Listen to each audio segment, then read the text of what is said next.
Nous déclarons ces offrandes bénies au nom de Jésus-Christ qui a dit Amen. Regarde ton voisin, dis voisin, tu es béni. Dis voisin, tu es béni. Est-ce que tu peux donner une offrande d'acclamation à Jésus?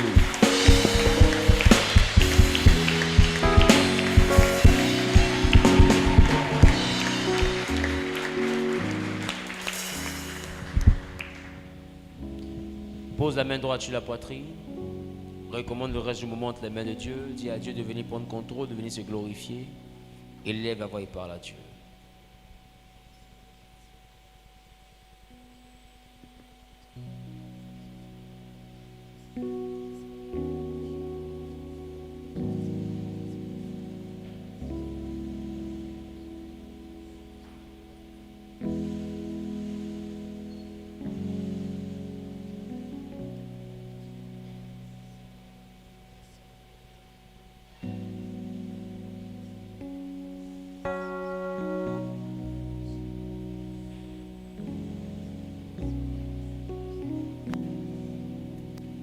Nous te bénissons, nous te rendons la gloire, la louange et l'élévation.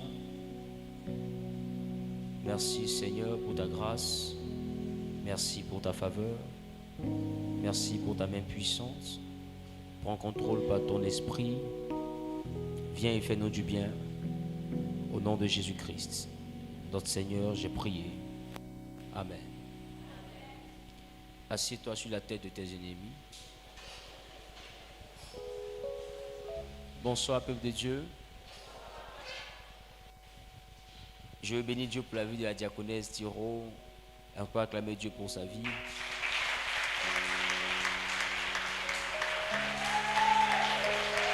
Amen. Qui a aimé comme moi sa modération? Que Dieu vous bénisse. Nous sommes dans le livre de Jean. Jean chapitre 9, le verset 41. Jean chapitre 9, le verset 41.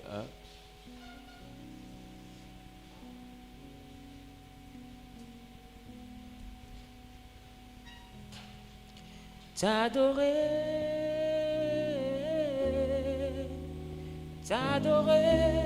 oh Seigneur.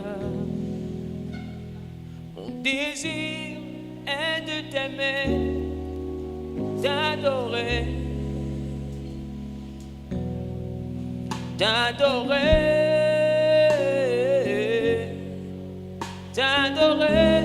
oh Seigneur.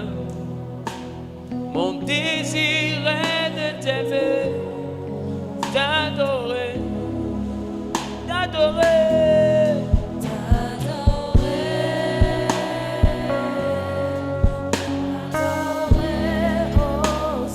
Est-ce que quelqu'un peut lever les deux mains vers le ciel et adorer?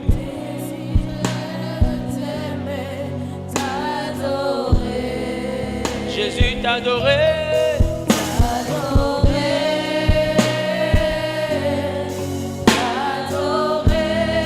Oh Seigneur. Mon désir.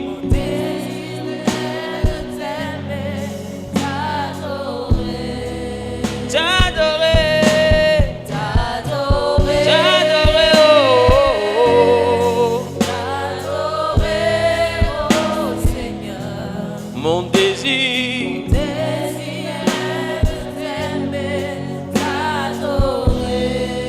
je louer. Adore ton Dieu, adore ton Dieu. Mon désir,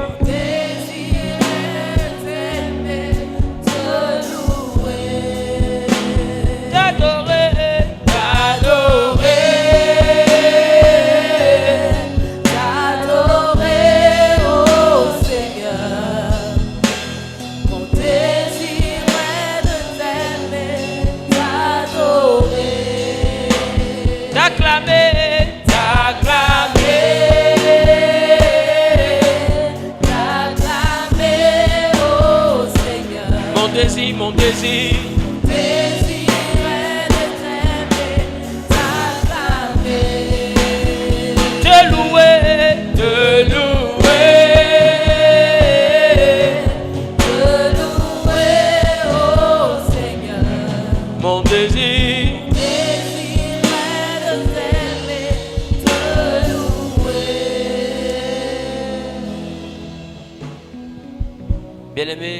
En ce soir, nous allons prendre nos Bibles dans le livre de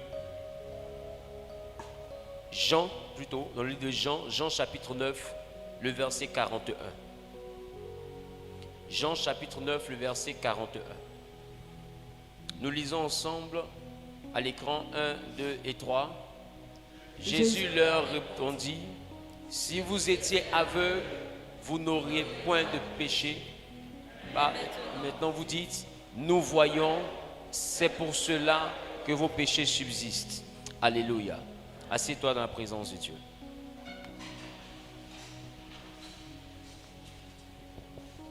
La Bible dit, Jésus leur répondit,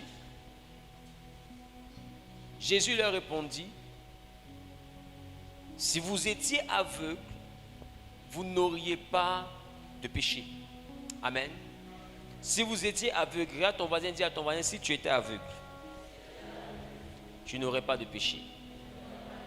Maintenant tu vois, c'est pourquoi tu pêches. Qui est d'accord avec ça? De toutes les manières, c'est pas ma parole. C'est la parole de qui? C'est la parole de Dieu. Il dit, si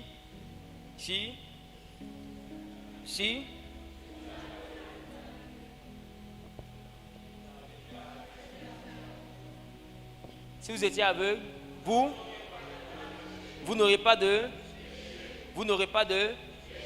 péché. Quelqu'un ici, tu étais aveugle, tu n'aurais pas de péché. Alléluia.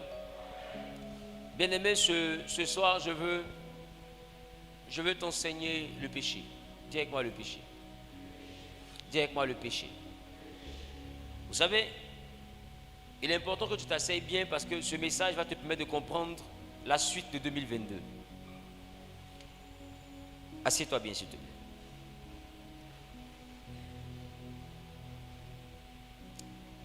La Bible dit que Jésus va répondre.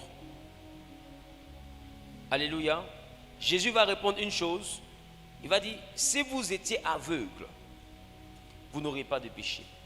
Maintenant, vous dites, nous voyons, c'est pourquoi vous péchez. Vous savez, quand on parle du péché, il y a péché contre Dieu et il y a péché contre notre frère et il y a péché contre nous-mêmes. Quelqu'un dit péché contre Dieu. Quelqu'un dit péché contre Dieu. Donc, il y a péché contre Dieu, il y a péché contre notre frère et il y a péché contre nous-mêmes. Exemple, celui qui n'obéit pas à Dieu, qui ne respecte pas les choses de Dieu, il n'est pas en train de pécher contre son voisin. Il est en train de pécher contre qui? Contre qui? Contre Dieu. Celui qui fait du mal à son prochain, ça veut dire que je t'ai vu, je t'ai insulté, je t'ai humilié. Amen. Je viens de pécher. Mais en réalité, je n'ai pas péché contre Dieu. J'ai péché contre toi. Est-ce que quelqu'un me comprend? Est-ce que quelqu'un me comprend? Maintenant, si tu te lèves et que tu commences à vivre une vie où tu te masturbes, où tu te promènes, où tu te livres au désordre sexuel, tu n'es pas en train de pécher contre Dieu non plus. Tu es en train de pécher contre toi-même. Qui comprend un peu? Il y a 3 dimensions dans le péché. Mais aujourd'hui, je ne veux pas enseigner le péché contre Dieu, ni le péché contre le voisin, ni le péché contre nous-mêmes. Mais je vais aller dans un autre angle du péché. Vous allez comprendre avec moi, frères et sœurs dans le Seigneur, que celui contre qui tu pêches, c'est lui qui te juge. Qui comprend? Celui contre qui tu pêches, c'est lui qui a pouvoir de te juger. Et c'est pourquoi vous pouvez voir des enfants de Dieu mourir de sorcellerie. Est-ce que quelqu'un me comprend? C'est pourquoi vous pouvez voir des enfants de Dieu mourir de sorcellerie. Parce que quand tu donnes ta vie à Jésus, Jean dit, la nouvelle naissance n'est pas selon la chair, ni selon le sang, ni selon la volonté de l'homme, mais c'est une nouvelle naissance qui vient de Dieu. Or, notre Dieu, il est comment? Notre Dieu, il est comment? Il est esprit. Donc, si c'est une nouvelle naissance selon Dieu, c'est une nouvelle naissance de quoi? Du corps ou bien de l'esprit? C'est une nouvelle naissance Ça veut dire que nous ne sommes pas nés de nouveau du sang. Donc le sang appartient toujours à une famille. Est-ce que quelqu'un me comprend? Donc la vie chrétienne ne t'empêche pas d'avoir une famille. Voilà pourquoi la Bible dit en Éphésiens, honore ton père et ta mère, car c'est le seul commandement suivi d'une promesse, afin que tes jours se prolongent. Ça veut dire que ne pas honorer ton père et ta mère peut raccourcir tes jours. Ça veut dire que quand tu déshonores ce pan de la parole de Dieu, tu donnes un droit légal à l'ennemi de raccourcir tes jours. Qui me comprend un peu? Donc le tout n'est pas de s'asseoir dans sa chambre pour dire ripobobo, shabababa, feu partout et consumer le quartier. Qui me comprend un peu? Vous savez, Dieu est dans sa parole. Et il a élevé même sa parole au-dessus de lui-même. Ça veut dire qu'il y a une chose que Dieu ne peut pas contredire. C'est ce qu'il a déjà dit. Est-ce que quelqu'un me comprend? Donc il est important que tu comprennes que celui contre qui tu pêches, c'est à lui que tu demandes pardon. Je ne peux pas me faire du mal et puis aller demander pardon à Dieu. Ce n'est pas recevable. Parce que Dieu n'est pas concerné par notre palabre. C'est moi qui dois dire la sentence. Voilà pourquoi on dit la malédiction sans cause n'a pas d'effet. Pourquoi la malédiction sans cause n'a pas d'effet? Parce que si tu ne m'as rien fait, si tu n'as pas péché contre moi que je te maudis, c'est zéro. Qui me comprend un peu? Mais la malédiction, c'est la mauvaise parole, maldiction, mauvaise parole, diction, parole, mal, malheur. Donc parole de malheur. Donc la parole de malheur que je libère sur toi n'aura pas d'effet si il n'y a pas de fondement solide. Autrement dit, s'il n'y a pas une raison valable, si tu n'as pas fait quelque chose contre moi, ma parole de malheur ne t'atteindra pas. Qui me comprend un peu? Donc ça veut dire qu'en réalité, quand tu pêches contre quelqu'un, s'il te maudit, ça va te prendre. Qui comprend? Il est important que tu comprennes qu'il y a des actions que tu poses. Ce n'est pas à Dieu de te pardonner. Beaucoup de personnes font du mal et puis font jeûne pour être pardonné. Va demander pardon à celui à qui tu as fait du mal. C'est lui qui est le propriétaire de la sentence.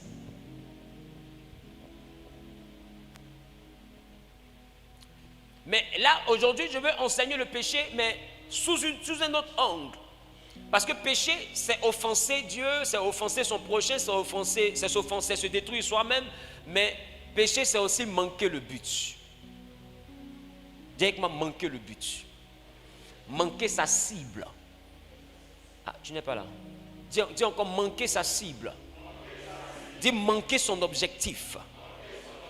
Donc si je manque le but, je suis en train de... Si je manque le but, je suis en train de pécher. Ça veut dire aussi une destinée qui n'est pas accomplie, une destinée qui n'arrive pas à te télestai, c'est un péché. Mourir sans accomplir la parole totale de Dieu dans ta vie, c'est un péché. Parce que Dieu t'a fait venir sur la terre pour un but.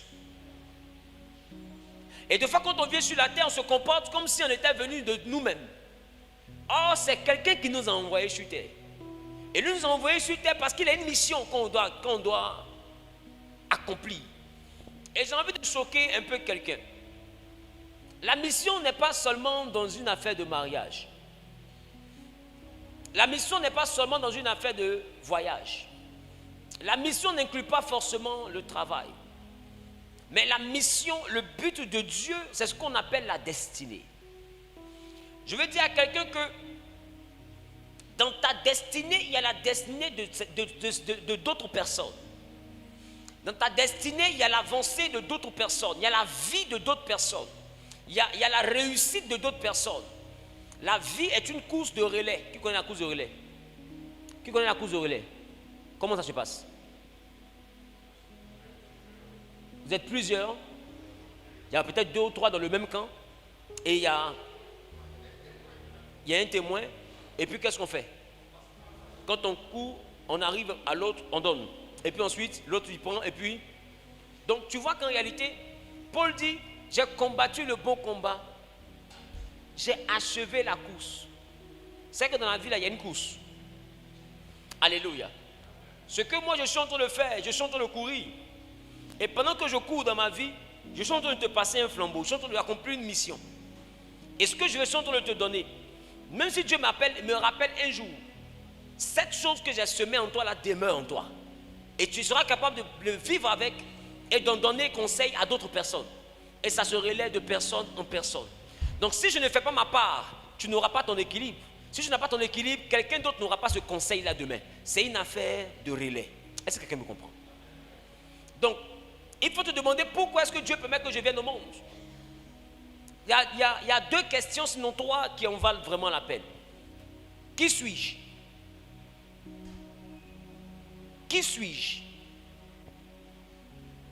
Et pourquoi je suis ici? Pourquoi je suis ici? Deux questions. Deux questions. Qui suis-je? Et pourquoi je suis ici? La troisième question, je vais la donner le dimanche. Mais les deux questions sont fondamentales.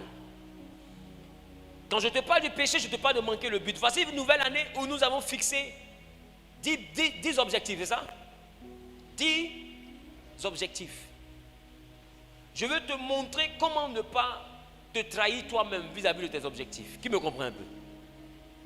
Il faut avoir une attitude qui te permettra de réussir le défi de 2022. 2022 est une année qui est prometteuse pour toi. Oui, c'est une année qui a beaucoup en son sein et qui est capable de changer le cours de ton histoire en bien ou en mal. Tout dépendra de tes résolutions. Tout dépendra de ce que tu voudras devenir. Tout dépendra de ce que tu consens à manifester. Tout dépendra de ce que tu veux laisser naître ou de ce que tu veux faire disparaître. Est-ce que quelqu'un me comprend un peu? Il dit, si vous étiez aveugle, vous n'auriez pas de péché. Maintenant vous dites, nous voyons. C'est pour cela que votre péché subsiste. Je peux remplacer ce péché par échec. C'est pour cela que votre échec subsiste. Il dit, vous voyez, c'est pourquoi vous échouez. Vous manquez le but parce que vous voyez. C'est parce que vous dites, nous voyons, c'est pourquoi vous manquez le but et que votre échec subsiste. Si je veux paraphraser. Parce que manquer son objectif, c'est échouer. Qui me comprend un peu? Maintenant, la chose que je t'envoie à comprendre, c'est quel est le rôle des yeux dans mes objectifs? Quel est le rôle des yeux dans mes objectifs? Pour vous qui notez. Quel est le rôle des yeux dans mon objectif? En quoi mes yeux peuvent contribuer à mon échec?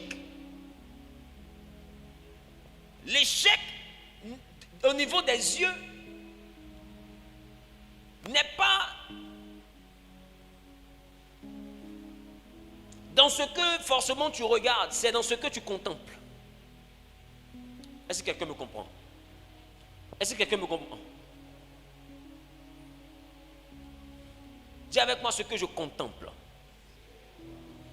La Bible dit dans le livre de 2 Samuel chapitre 11, le verset 2, un soir, David se leva de sa couche et comme il se promenait sur le toit de la maison royale, il aperçut de là une femme qui se baignait et qui était très belle de figure. Dis avec moi, très belle de figure. Maintenant, ce détail qualificatif qu'on donne à la femme qui se baignait, ce détail-là existe. Pourquoi? Pourquoi? Il a vu. Ça veut dire que le problème de David en ce qui concerne le péché du riz est venu d'où? Est venu de ses yeux. Je vais te faire comprendre. Si aujourd'hui, deux fois tu te mets à dépenser parce que tu es envieux, on est envieux parce qu'on voit quelque chose. Qui me comprend? L'envie vient des yeux. Si je passe pas mon temps à regarder dans la vie de mon voisin, je ne vais jamais l'envier. L'envie vient lorsque nous projetons nos regards vers l'extérieur. Tu dois regarder l'extérieur pour travailler et non l'extérieur pour te déformer. Tu ne dois pas faire de la vie des autres ton challenge. Si quelqu'un est en train de rouler une Lexus ou une Maybach, c'est sa saison. Ça ne veut pas dire que tu dois te décacasser pour être aussi un Range Rover. Qui me comprend un peu? Tu dois être capable d'accrocher ton habit là où ta main arrive. Il faut comprendre que chaque arbre donne son fruit en sa saison. On peut vous planter le même jour, vous n'allez pas produire le même jour. Est-ce que je parle à quelqu'un? Donc ne sois pas quelqu'un qui va regarder qui sera envieux. Si en 2022, tu dois laisser ta vie rentrer dans l'envie, tu vas te voir en train d'acheter un téléphone de 800 000 pendant que tu n'as pas encore atteint la dimension de téléphone de 800 000. Tu vas vouloir paraître, tu vas vouloir être flash, tu vas vouloir être flashy, tu vas vouloir briller, tu vas vouloir qu'on dise que tu es une grande go, tu es un grand gars. Parce que ce que tu vois, tu veux te rendre conforme à ça. Donc tu consens à tous les sacrifices pour être semblable à ce que tu regardes. Qui me comprend un peu? Il dit c'est parce que vous voyez, c'est pour ça que votre péché subsiste. En réalité, celui qui veut réussir son année ne regarde pas quelqu'un pour l'envier. Celui qui envie n'a pas forcément une vision. Celui qui envie a un défaut. L'envieux a un défaut. Ce n'est pas un homme de vision. Celui qui a une vision, lorsqu'il regarde quelqu'un qui a réussi, il ne le regarde pas pour sauter les étapes. Il le regarde pour se fortifier et puis patienter, attendre son tour tout en étant un bosseur. Est-ce que quelqu'un me comprend un peu? Donc, en réalité, notre vie est régie par la qualité de ce que nous voyons. Voilà 2022 qui vient à peine de s'ouvrir. Que vois-tu? Il y en a qui ont fait du mariage leur priorité parce qu'autour de toi, tu as regardé, tout le monde est marié. Mais Adam aussi a regardé, tout le monde était marié. Poulet était marié. Chien était marié. La Bible, il a vu que tous les animaux étaient deux. Il était le seul qui n'était pas marié dans le jardin. Est-ce qu'il s'est plaint? La Bible dit, Adam a vécu sa vie tranquillement. Il était au calme, libre dans sa tête. C'est Dieu lui-même qui a dit, il n'est pas bon que l'homme soit seul. Arrête de te mettre la pression parce que tu vois le bonheur chez l'autre. Le bonheur n'est pas chez l'autre, le bonheur même est à ta porte. Sauf que tu ne sais pas apprécier le bonheur que Dieu t'a donné. Sauf que tu ne sais... Est-ce que je parle à quelqu'un? Le bonheur n'est pas chez l'autre, le bonheur est à portée de main. Le bonheur, ce n'est pas ce que je rêve acquérir. Le bonheur, c'est l'appréciation de ce que j'ai. Parce que j'ai envie de te dire, peu importe ce que tu peux avoir, si tu veux définir ton bonheur par rapport à ce que tu souhaites avoir, tu seras le plus malheureux de la terre en toute saison. Salomon dit, je cherchais une femme, mais je n'ai pas trouvé une seule parmi 1000.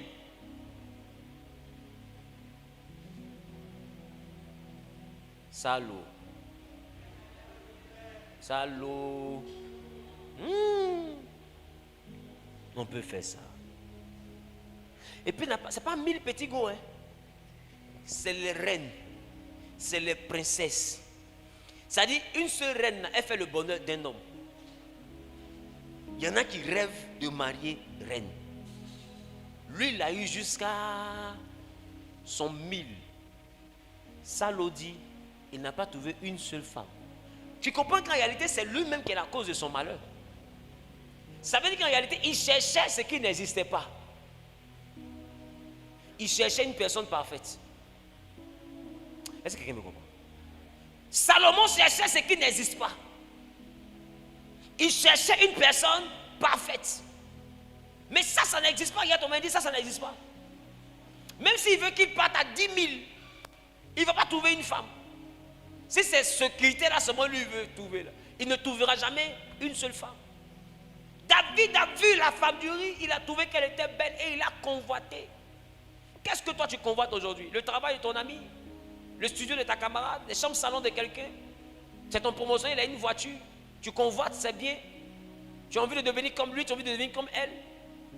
Mais je vais te faire comprendre. On ne peut pas arriver, si on monte, on ne peut pas arriver au 3e étage sans passer par le premier. Sauf si tu as quitté en haut pour tomber. Qui me comprend un peu?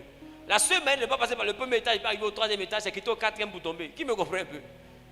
Donc, dans la dimension de l'élévation, il y a des étapes. Alléluia. Dis avec moi, les yeux. Et c'est pourquoi j'aime Job. Job 31, le verset 1 nous dit quoi? Job 31, le verset 1, frères et sœurs.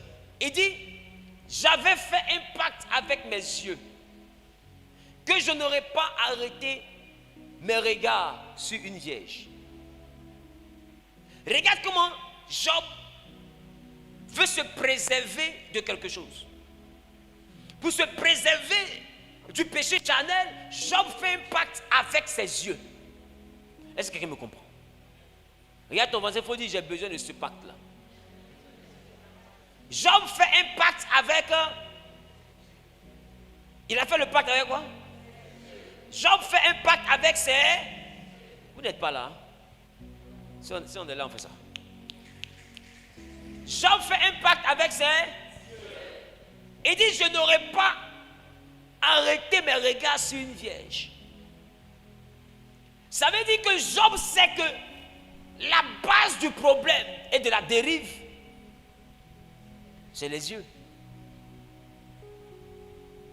Si tu dois verser dans la prostitution, si tu dois verser dans l'alcoolisme, tu dois verser également dans la drogue, tu dois devenir un dealer, tu dois devenir un raté. Tout ce que tu peux bien devenir, ça dépend de ce que tes yeux passent le temps à regarder. Est-ce que quelqu'un me comprend? Directement, ça dépend de tes yeux.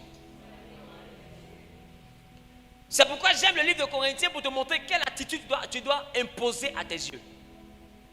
2 Corinthiens chapitre 3, le verset 18. C'est là-bas qu'il y a l'attitude que tu dois imposer à tes yeux. La Bible dit, nous tous, le visage découvert, nous tous qui, le visage découvert, contemplons comme dans un miroir la gloire du Seigneur, nous sommes transformés en la même image, de gloire en gloire, comme par le Seigneur l'Esprit. Donc, la Bible dit, le visage découvert, nous...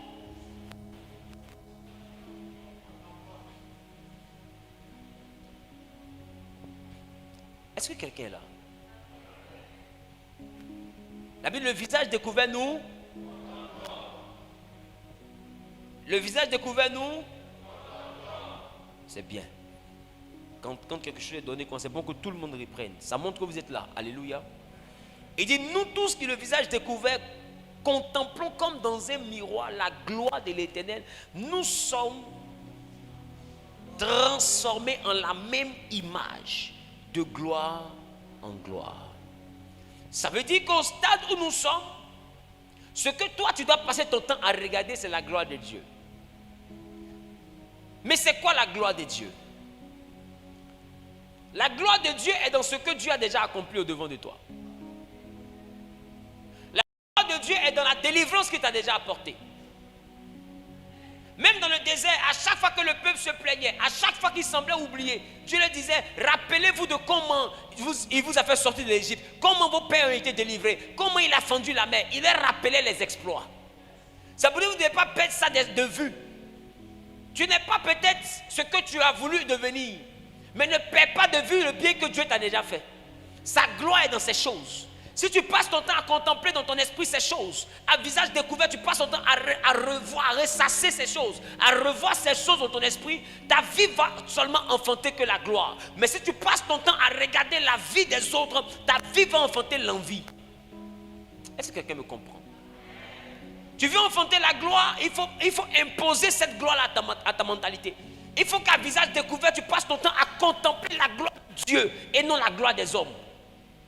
Ça veut dire que dans tout ce que l'homme a pu atteindre comme objectif, toi tu ne dois pas voir la gloire d'un homme, mais tu dois voir la gloire de Dieu. C'est-à-dire que tu dois être capable de rechercher comment Dieu a eu à transformer la vie de cette personne. Autrement dit, tu ne dois pas regarder des personnes qui n'ont pas marché selon Dieu pour devenir quelqu'un. Autrement dit, tu ne dois pas prendre ta vie pour contempler ceux qui ont triché pour devenir quelqu'un. Parce que ce que tu regardes là, la Bible dit que tu es transformé en la même image.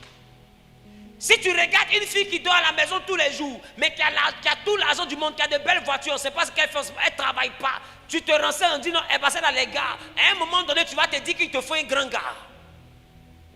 Parce que quand tu contemples quelque chose, tu es transformé en la chose. Qui me comprend? Tu passes ton temps à regarder des brouteurs qui jettent l'argent sur des millions, ils jettent des millions. Toi, tu es un jeune homme, tu es là, tu es galère, tu pries ton Seigneur. À un moment donné, tu vas commencer à envier leur richesse. Et puis tu risques de te transformer en la même image. Leur monde risque de t'attirer. Et un matin, tu peux te transformer en escroc. Est-ce que quelqu'un me comprend? Ce que tu contemples, c'est ce que tu risques de devenir. Tu es transformé en ce que tu contemples. C'est pourquoi il faut contempler des modèles. Il faut contempler des personnes qui ont payé le prix. Il faut contempler des personnes qui n'ont pas triché. Il faut contempler des personnes que c'est Dieu qui a béni et véritablement Dieu qui a béni. Il faut contempler la réussite de certaines personnes qui n'ont pas accepté la facilité. Il faut contempler des modèles. Il faut qui me comprend? Il faut contempler ceux qui valent la peine d'être contemplés. Ceux dans la vie de qui la gloire de Dieu se reflète, se fait voir, se fait ressentir. Quand tu regardes la personne a un témoignage avec Dieu. J'étais ici, Dieu m'a pris petit à petit, il m'a envoyé ici. Quand je regarde, il y a une histoire. Quand je regarde, il y a un parcours. Quand je regarde, il y a un témoignage. Quand je regarde, il y a quelque chose de potable. Quand je regarde, j'ai dit non, moi je veux devenir comme ça parce que je ne veux pas tricher pour réussir. Ça, c'est un modèle. C'est la raison pour laquelle il y a bel et bien une différence entre le père spirituel et puis le mentor.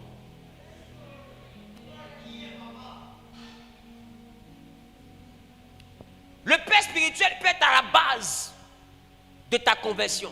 Sinon, est à la base de ta conversion.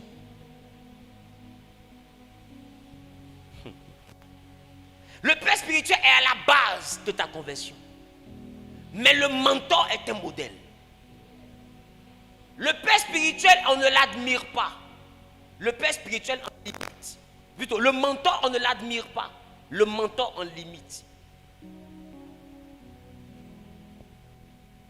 Quand quelqu'un est ton mentor dans un domaine bien précis, ce n'est pas pour que tu l'admires, c'est pour que tu suives ses traces. Et ce sont ces traces-là que lui t'enseigne. C'est son chemin que lui te montre. Comment il a fait pour devenir, c'est ça qu'il t'enseigne. Si ton mentor a l'habitude d'aller en Inde pour faire fétiche, quand tu vas vouloir réussir, c'est en Inde qu'il va t'envoyer. Qui me comprend? Le mentor te trace un chemin, mais le chemin que lui-même il a emprunté. S'il a fait des pactes sataniques, c'est ce pacte-là qui va t'envoyer, c'est ce qu'il connaît qui peut te donner.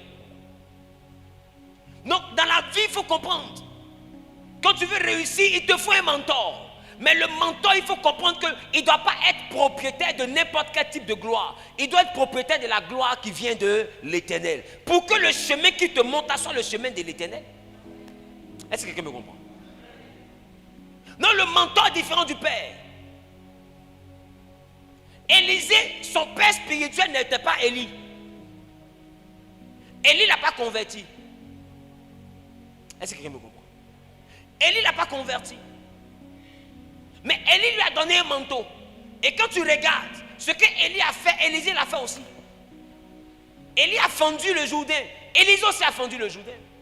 Élie a ressuscité mort. Élisée aussi a ressuscité mort. Qui me comprend un peu? Les choses se sont manifestées avec similitude dans leur ministère. Voilà pourquoi Paul dit, il dit soyez mes imitateurs. Parce qu'en réalité dans le mentorship, il n'y a pas d'admiration, mais il y a l'imitation. On copie sur un modèle. Est-ce que quelqu'un me comprend? Si tu veux réussir cette année, prends ton temps à regarder ceux qui ont pu atteindre l'objectif avec le Seigneur. Dans ton domaine. Dans le ministère. C'est eux. Et quand Dieu met quelqu'un devant toi pour te guider, il faut comprendre que dans la dimension du mentor, tu ne dois pas être un admirateur. Tu dois devenir un imitateur.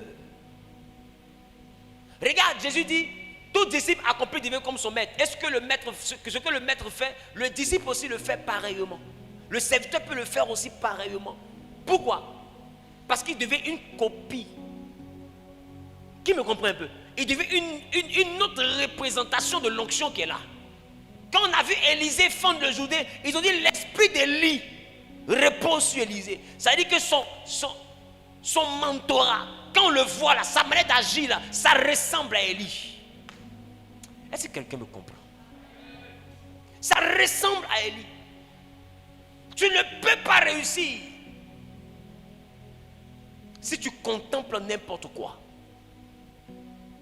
Job dit, j'ai fait un pacte avec mes yeux. Le pacte, c'est qu'il y a des choses que moi j'ai décidé de ne pas regarder. Est-ce que quelqu'un me comprend? Il y a des choses que moi, Job, j'ai décidé de ne pas regarder. Regarde ton voisin, il faut dire, il ne faut pas tout regarder. On ne regarde pas tout dans la vie. On n'envie pas tout dans la vie. Amen. Amen. Si tu dois être envieux, autant être envieux en regardant la vie de quelqu'un qui a suivi les étapes. Parce que quand tu es envieux en regardant la vie de quelqu'un qui a suivi les étapes, ton envie là, va t'envoyer à suivre son chemin. Qui me comprend un peu? En réalité, celui qui est envieux là, il suit le chemin de celui qui l'envie. C'est ce que je suis en train de vous dire. Amen. Si tu vois ton frère qui est toujours premier de classe, que tu l'envies, qu'il est toujours en train d'étudier, et à un moment donné, tu vas te dire, moi aussi, il faut que je m'asseye pour commencer à étudier. Quand tu envies quelqu'un, c'est son chemin que tu empruntes. Alléluia. Alléluia. Il ne faut pas tout regarder. Dis, Seigneur, aide-moi à faire un pacte avec mes yeux, afin que je puisse regarder tout ce qui peut m'envoyer à réussir sans tâche. Au nom de Jésus-Christ. Amen. Deuxième point qui te permettra de réussir tes objectifs en cette année. Il faut discipliner tes pensées. Est-ce que vous savez que les pensées et le regard sont interconnectés? Les deux choses sont interconnectées. Quand tu regardes une chose, cette chose a pour toi des pensées. Est-ce que quelqu'un me comprend?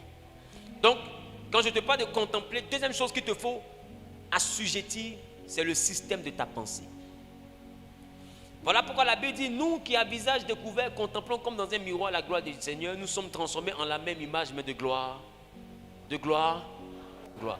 Mais la Bible dit surtout, ne vous conformez pas au siècle présent, mais soyez transformés par le renouvellement de l'intelligence. C'est ça? Le siècle présent, il parle de quoi quand il parle du siècle présent? Il parle de ce qu'on voit. Il dit, ne vous conformez pas. Ça veut dire, ne vous alignez pas. Ne faites pas comme les gens du siècle présent. Mais pour ne pas faire comme eux, la solution qu'il a donnée est dans le même verset. La solution qu'il a donnée, c'est être transformé dans l'intelligence.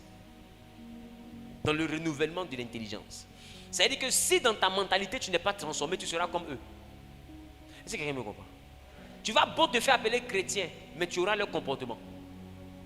Tu vas beau parler en langue, mais tu auras leur caractère. Est-ce que quelqu'un me comprend un peu? Tu auras leurs réflexes. Il faut soigner le système de ta pensée. 2022, il faut soigner le système de ta pensée. Tout ce que tu poses comme acte de bien comme de mal, avant de venir au monde, ce acte-là est une pensée. Ce acte-là est d'abord une pensée. Vrai ou faux? Quand tu dois t'énerver, faire la bagarre est d'abord une... C'est d'abord quelque chose, une chose à laquelle tu penses. Et c'est cette chose-là après qui devient une action. Mais rien ne devient une action si ce n'est pas d'abord une pensée. Donc la chose que tu dois surveiller en deuxième point, c'est le système de ta pensée. Qui est le système de ma pensée? Jacques chapitre 1, le verset 14 à 15. Jacques chapitre 1 plutôt, le verset 14 à 15. La Bible dit, mais chacun est tenté quand il est attiré et amorcé par sa propre convoitise. Mais chacun, on peut lire ensemble, 1, 2, 3.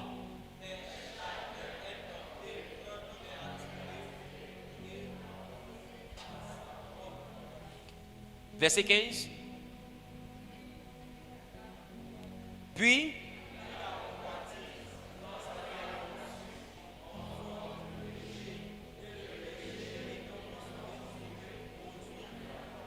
alléluia. Est-ce que vous voyez le mécanisme? La Bible a enseigné le mécanisme qui te mène à l'action du péché. Il dit 1. Tu es tenté quand tu es attiré et amorcé par ta convoitise. Mais là, on convoite à quel moment? On convoite à quel moment? Avec quoi? Avec les yeux. Il dit tu es attiré, c'est que ce que tu regardes là finit par faire quoi? T'attirer. Quand ça t'attire là, tu es assis à eux. Et puis tu te dis, je suis à eux, mais je ne suis pas comme eux. Mais déjà ça t'a déjà attiré. Qui me comprend? Donc le premier pas est déjà bon. Tu dis tu n'es pas sous là, mais tu te retrouves au milieu d'eux en train, qui me comprend un peu? Non, je vais en boîte. Je ne suis pas comme les filles là, mais je viens juste comme ça. Moi, je n'ai pas les busy, c'est pas dans tout. Mais ce sont mes camarades quand même, je ne veux pas les réaliser parce qu'elles ont cette vie là. Mais tu es déjà attiré par quelque chose. C'est déjà là. Dis à ton voisin, tu es déjà là. Dis à ton voisin, tu t'en rends là-bas comme ça. Maintenant, il dit quand tu es attiré, deuxième niveau, tu es amorcé. C'est quoi amorcer? C'est quoi amorcer? Quelqu'un va assumer? C'est quoi amorcer? C'est déclencher. C'est activer. C'est un peu comme le top départ. Ça veut dire que quand tu es attiré par quelque chose là, tu ne fais pas la chose, mais il y aura un top départ. Est-ce que quelqu'un me comprend? Un jour, ce que tu fréquentes va finir par te transformer. Est-ce que quelqu'un me comprend? Il y a des gens qui marchent avec des drogués, ils n'ont jamais fumé, mais un jour, non, mais tu goûtes pas un peu, ça fait du bien. Hein? Non, je ne suis pas dans ça. Ça fait du bien. Il faut voir, quand tu prends ça, tu te sens léger comme ça. Ah, non, moi je ne suis pas dans ça. Un matin, tu as dit, bon, Dieu, il y a l'amusement là, donnez-moi écouter. Dis avec moi, amorcer. Quand ce top départ arrive là, des fois celui qu'on vient d'amorcer dépasse les... Lui dépasse ceux qu'il a trouvés dans le village. Qui me comprend? Donc, il est important de faire attention à l'environnement qui t'attire. Voilà pourquoi la Bible dit la mauvaise compagnie corrompt de bonnes mœurs. Donc tu peux avoir un bon raisonnement, mais ceux qui t'attirent, leur comportement finira par t'amorcer. Tu peux ne pas aimer la prière, mais plus tu viens à l'église, à force d'écouter la parole de Dieu, d'être dans l'environnement de la parole de Dieu, à un moment donné, ta vie de prière sera amorcée. Ton appétit pour la Bible sera amorcé. Il y a des gens qui n'avaient jamais entendu des prédicateurs, à la limite qui s'en foutaient des prédicateurs. Et j'en vois qui m'écrivent. Non, avant les pasteurs, je les vois une certaine manière, mais depuis que j'ai commencé à t'écouter, je ne peux pas faire une journée sans ça. Mais pourquoi? Parce qu'à un moment donné, ça l'a attiré, et puis quelque chose a été amorcé. Et il sent qu'il doit écouter le message. Et quand il écoute le message, il sent que ça lui fait du bien. Pourquoi? Parce qu'il a fréquenté l'environnement de ma prédication, et puis ça l'a pas. Qui me comprend? Et c'est dans ça que j'ai eu le témoignage des lesbiennes qui ont quitté le lesbianisme. Pourquoi? Parce qu'en réalité, elles étaient dans un environnement, mais ma prédication les a attirées dans un autre environnement. Et étape par étape, elles ont été amorcées. Tu ne peux pas être transformé si d'abord tu ne maîtrises pas l'environnement qui t'attire. C'est pourquoi pour ressembler à la gloire, il faut être entouré par un environnement qui ressemble à la gloire que tu veux avoir. Si tu veux devenir glorieux selon les mystiques, fréquente un environnement de mystique. Tu vas comprendre que la seule manière pour devenir glorieux, c'est le mysticisme. Qui me comprend?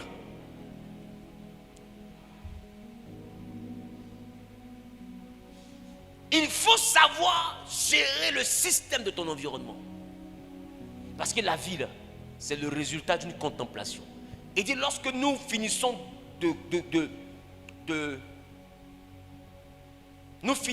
nous sommes tentés parce que d'abord nous sommes attirés et puis amorcés par notre propre convoitise. C'est-à-dire parce que nous-mêmes nous voyons. Amen. Maintenant il dit la convoitise, c'est-à-dire les yeux. Lorsqu'elle a conçu, enfante le péché. Et le péché étant consommé, produit la mort. Tu peux remplacer mort ici par l'échec. Tu peux remplacer mort ici par le blocage. Il dit c'est d'abord un regard. 2, une conception. La conception c'est où? Dans la pensée. Le système de la pensée. Je vais poser la question à quelqu'un ici. Avant que tu ne tombes fin d'une go, qu'est-ce qui s'est passé?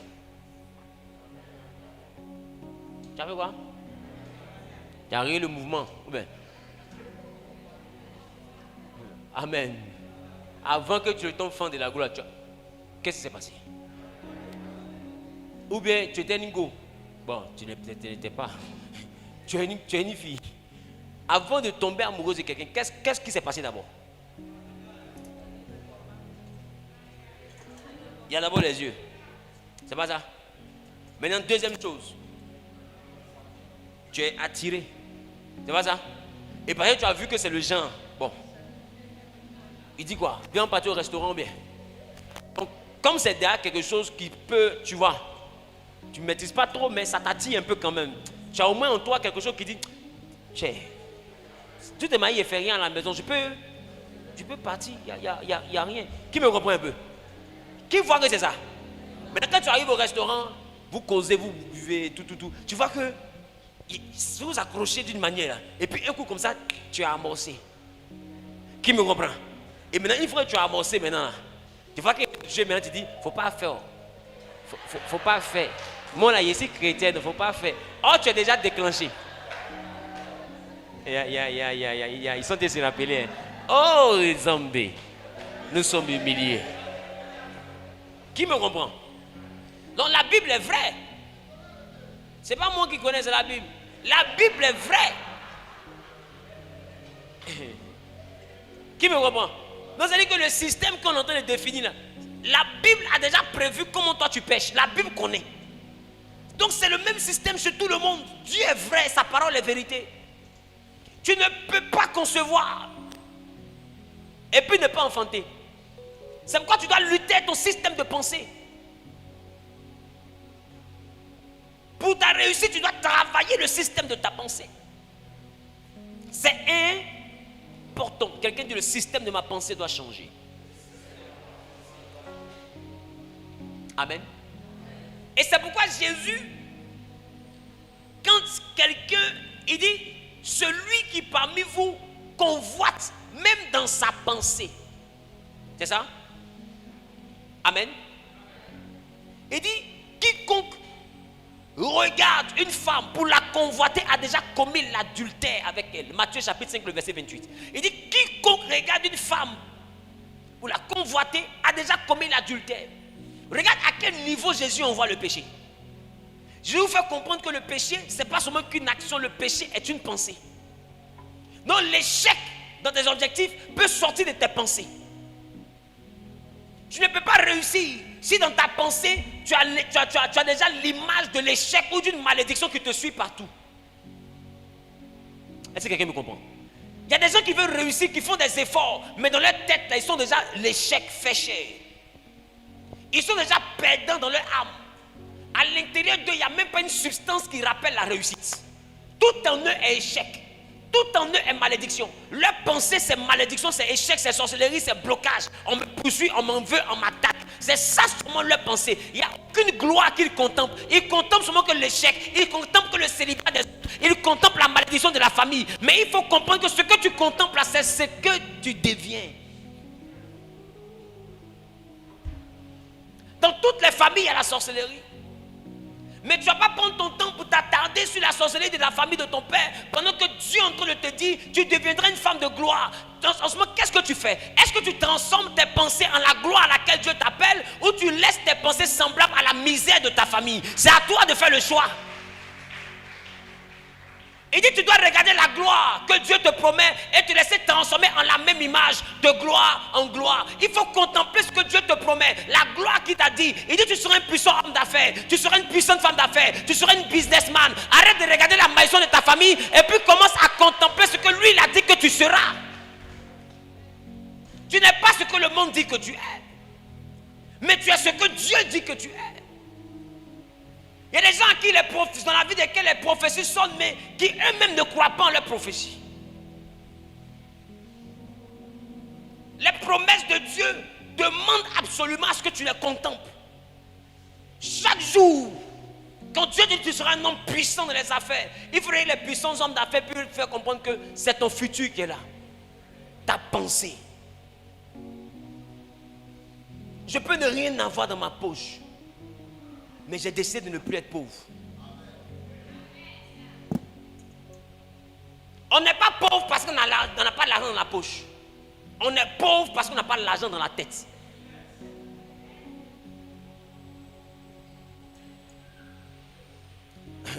Je parle à quelqu'un ou pas? Il faut le décider. Il y a un adage que j'ai écouté cette semaine, que j'ai entendu cette semaine dans la bouche, je ne sais pas de qui là. Il dit,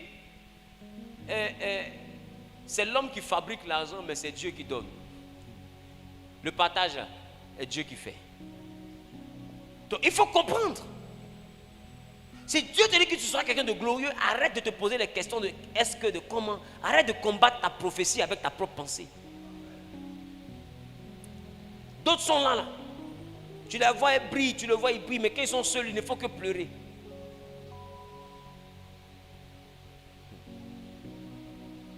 Attends, tu penses que pleurer peut changer ton histoire? Change le système de ta pensée. 2022 vient de commencer. Il te faut avoir une attitude qui te donnera une altitude. Parce que ton altitude dépend de ton attitude.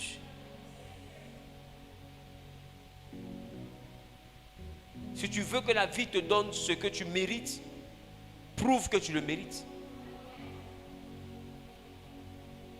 Depuis le jardin d'Éden, Dieu ne donne plus rien facilement. Il dit la terre d'elle-même, le sol de lui-même produira les épines.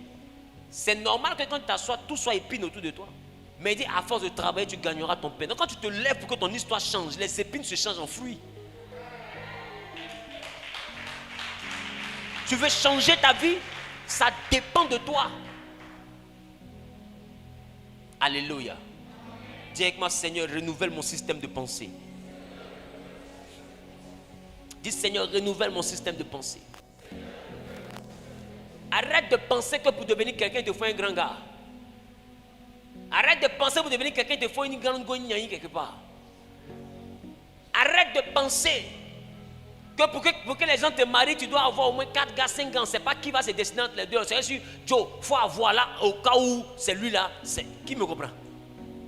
Tu as la stratégie du singe, tu ne laisses pas une branche avant d'avoir attrapé une autre branche. Dis à ton frère, arrête ça.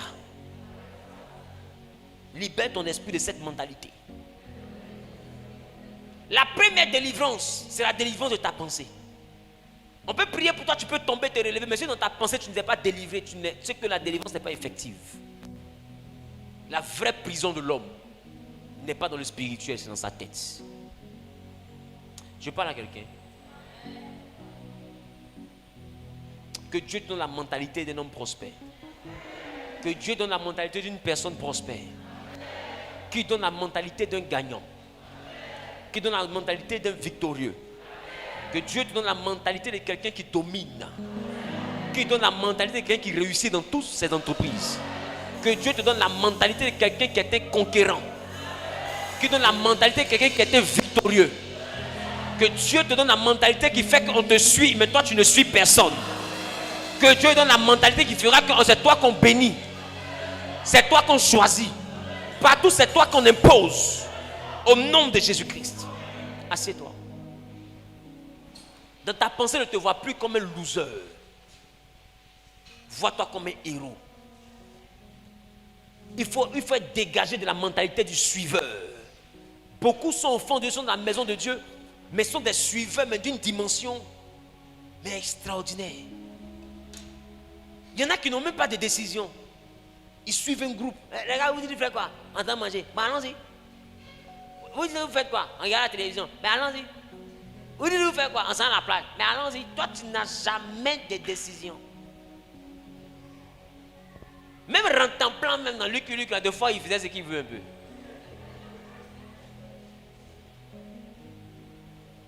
Des fois, Rentemplant, il est fâché, il dit, je ne suis plus Lucky Luke. Qui a vu ça? Au moins, Rentemplant lui-même, deux fois, il ne suit pas. Ah, on peut suivre comme ça. Dis à ton voisin, je ne suis plus un suiveur. Un leader n'est pas un suiveur. Amen. À Genèse ici, là, nous sommes des leaders. Un leader n'est pas un suiveur. Peut-être que tu n'as pas ce qu'eux ils ont pour le moment. Pour le moment. Ma phrase est bien structurée. Pour le moment, tu n'as pas ce qu'eux ils ont. Mais ça ne veut pas dire que tu es le sébière. Tu n'es pas suiveur. Tu es né avec une étoile. Et c'est pour ça qu'on t'enseigne pour que cette étoile se mette à briller. Arrête d'éteindre ta propre étoile par ton comportement. Mais ce comportement, ce n'est pas ta faute. Il vient de ta pensée. Il y en a dès qu'ils voient quelqu'un qui a l'argent, automatiquement ils sont complexés. Ils n'arrivent plus à bien parler, ils bégaient. D'autres même titubent. D'autres même pour saluer, ils sont bien s'abaisser. D'autres même changent ton nom, mais ils t'appellent vieux père. Oh, il y a quelques années, tu appelais mon petit. 9 ans plus tard, il te voit. Dis ben. Bon, entre toi et lui, qui a vieilli, qui a rétréci? Tu vois qu'en réalité, c'est que de l'hypocrisie. Ne donne pas une position à quelqu'un dans ta vie parce que la personne a l'argent. Parce que ce que la personne a là, tu es né pour avoir ça. Tu as ton mari, ça n'a même pas chauffé. Voilà 2022, on vient de commencer, non? Dis voisin, il faut regarder, tu vas voir. C'est de ça on parle. Mais ta mentalité doit changer. Arrête-moi la mentalité d'un pauvre. Non, c'est contagieux. Si c'est ça, il faut me saluer. Pas que ça rentre dans ma vie. Il y a des gens ici, ils voient des beaux endroits où ils peuvent pas dire pour un Coca-Cola. Ils disent non, ça c'est le coin des boss. Mais c'est quoi ça? Pourquoi tu es comme ça? Non, attends, pourquoi tu es comme ça? Parce que Coca-Cola est 5 000, c'est le coin des boss. Ça veut dire que le jour où tu as 15 000 là, tu dois aller t'asseoir pour boire un seul Coca-Cola, un seul. Un seul. Coca-Cola 5 000, tu payes un. Coca-Cola, on l'a appelé Isaac, le fils unique d'Abraham. Nous tous ici là, on est boss. C'est les oiseaux de même plumage qui marchent ensemble.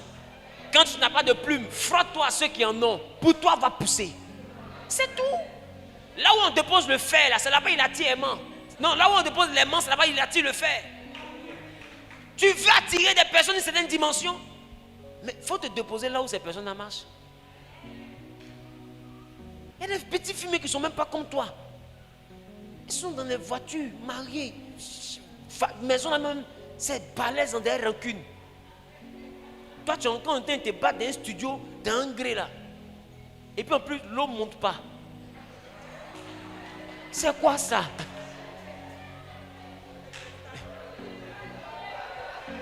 C'est quoi? Ça dépend de où tu t'assois. Un peu, tu es dans le coin noir, la montée, mais personne à la braise. Regarde ton comportement. Ensemble, on peut au fou, ensemble, on peut au fou. Toi, tu peux croiser quelqu'un a budget ici, là, au poc au fou.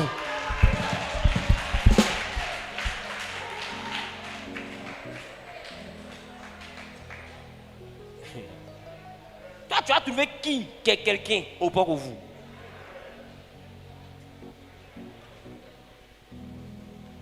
Poc même, c'est qui même dans ce pays-là? Poc, c'est qui? On parle des animaux qui se respectent, tu ne peux pas de Poc. Poc, mais c'est qui dans ce pays-là? Dis à ton voisin, arrête-moi ça.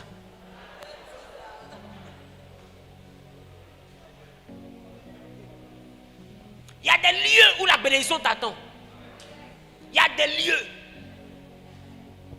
L'Égypte était le pays le plus prospère. Quand Abraham était galère, qu'il n'avait plus rien, il a pris sa femme, ils sont partis en Égypte. Pourquoi? Parce que ce que lui veut là, c'est en Égypte, ça y est. C'est tout. Il voulait redevenir quelqu'un. La provision là, à la vision qu'il avait pour lui, il a repéré ça en Égypte. Il est parti là-bas. Mais il est reçu la richesse de l'Égypte. Là où tu vas là, c'est là-bas que tu reçois. Arrête de partir n'importe où. Amen. À défaut de fréquenter des bons endroits, reste à la maison, lis ta Bible. Lis ta Bible. Amen. Et puis arrête de partir à la boutique. Va dans le supermarché.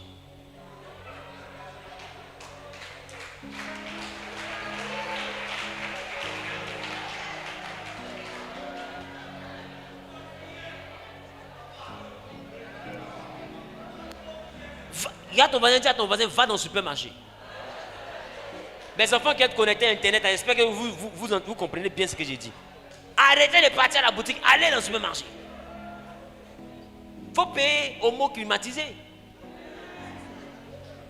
Dans le supermarché, là, on ne sait pas qui on peut croiser dans le rayon.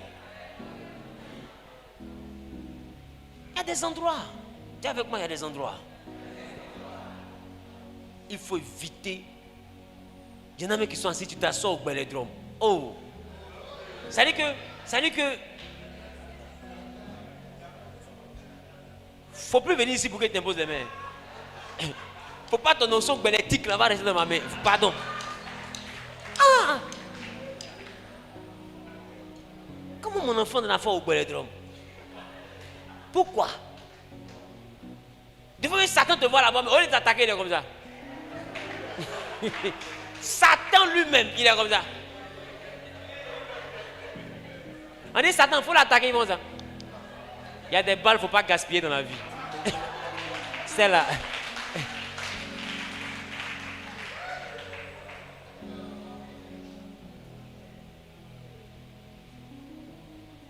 Comment quelqu'un, déjà mais c'est le péché que vous allez faire.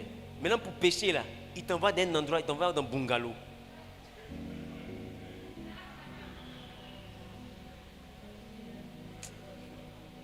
Qui connaît un bungalow?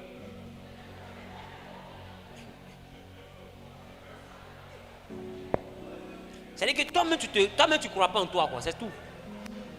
Toi-même là tu ne crois pas en toi. Il y a des choses qu'il faut éviter. Qui me comprend? Il faut éviter.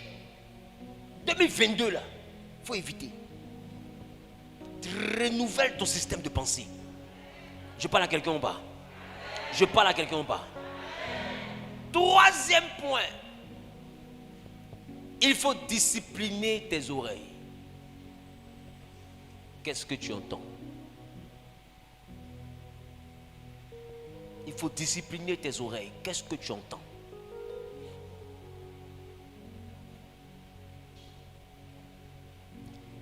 Ou qu'est-ce que tu écoutes?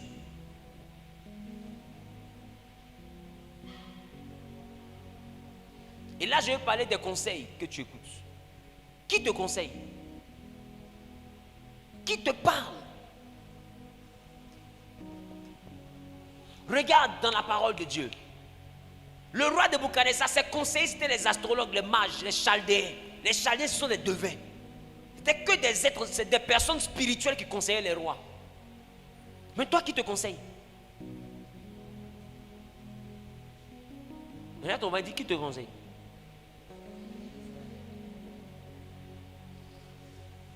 Tu te confies à tout le monde, à n'importe qui.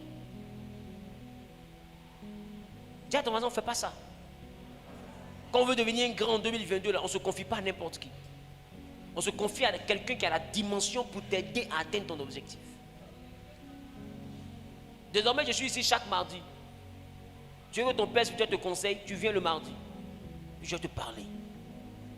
Mais arrête d'aller t'asseoir avec des gens qui vont écouter ta vie et puis après qui vont partir exposer ta vie à la place publique. Il faut éviter. Qui te conseille? Est-ce qu'il a l'esprit de Dieu, celui qui te conseille? Sur quelle base il te parle? Fais attention à ce que tu entends. Fais même attention à ce que tu écoutes. Et là, en ce qui concerne ce que tu écoutes, je vais revenir sur la notion de ce qu'on appelle la musique mondaine. Dis avec moi la musique mondaine. Est-ce que vous comprenez un peu ce qu'on appelle musique mondaine? Parce qu'il y en a qui disent qu'il y a la musique chrétienne. Qui dit ça? Mais il n'y a pas la musique chrétienne. Il y a la chanson chrétienne. Mais est-ce qu'il y a la musique chrétienne? Tout est dans le message. Le rythme n'est rien, c'est le message le problème. Qui comprend de quoi je parle? Ce n'est pas la cadence, c'est le message. C'est le message qui définit une musique comme étant chrétienne ou comme étant mondaine. Un message qui dit par exemple que la tisa s'élève et puis se moque de la femme mariée, c'est-à-dire que les tisas sont trop heureuses. Juste quand c'est Gisèle, il y a le bonheur. Ça, c'est un message mondain. Est-ce que quelqu'un me comprend? Un message qui dit il faut honorer ta mère. Même si la femme n'a pas chanté Jésus. Ça, c'est un message divin. Donc, la notion de ce que vous appelez musique mondaine, est-ce que ce n'est pas parce que vous pensez que celui qui chante n'est pas chrétien que c'est mondain? Est-ce que pour être une musique chrétienne, la personne a besoin forcément d'être chantre?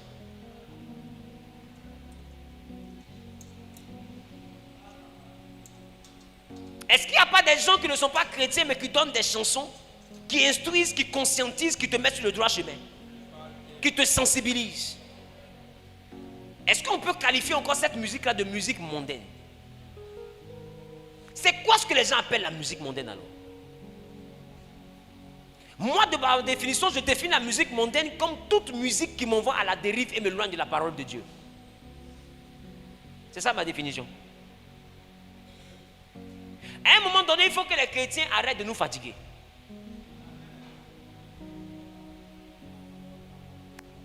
Il faut que les chrétiens arrêtent de nous fatiguer. Tout le monde n'est pas né pour devenir chanteur. Être chanteur, c'est un appel, c'est un sacerdoce en tant que, tout comme les pasteurs, c'est un appel. Mais il y en a qui ont le talent, mais qui n'ont pas l'appel. Ils ne vont pas se faire chanter parce qu'ils sont chrétiens. Dis-moi, c'est parce qu'ils chantent pour sensibiliser la jeunesse, et puis il ne met pas Jésus dedans, donc il est païen. J'ai envie de te poser la question. Et les policiers qui raquettent dehors et puis qui viennent payer 10 000 ici là, on les chasse ou on les laisse?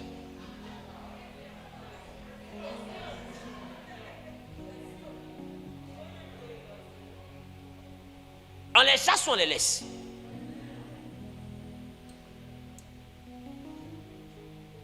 Mais est-ce que tu penses que dans les pays, tout ce que l'armée fait là, c'est de Dieu? Des fois, ton propre fidèle là, est-ce que tu connais la mission qu'il a accomplie la semaine passée? Où on l'a envoyé? C'est qu'il a fait.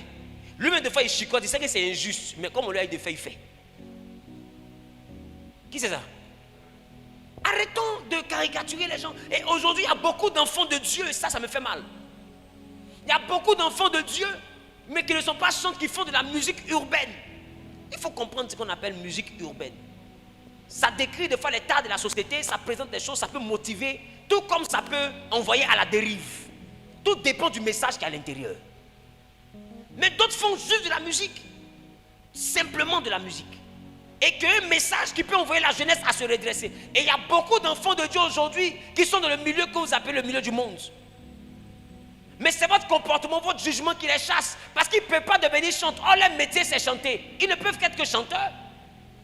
Mais comme ils sont chrétiens, ils s'arrangent à ce que leur message ne soit jamais des messages de perversion. Je ne donnerai pas de noms ici, mais il y a plus en Côte d'Ivoire qui font ça. Il y a un mec qui a dit que ce que lui fait là, c'est du Zouglou Gospel. Vous n'avez jamais entendu? Il y a eu concert avant-hier ici, il est parti au concert. Parce que dans le fond, ils ont une intimité avec Dieu. Mais s'ils rentrent ici pour venir faire culte, vous allez les regarder comme ça. Parce que c'est le diable qui est venu. En tant que toi-même, tu es là, tu as 8 gars, mais tu es assis, tu es à l'aise.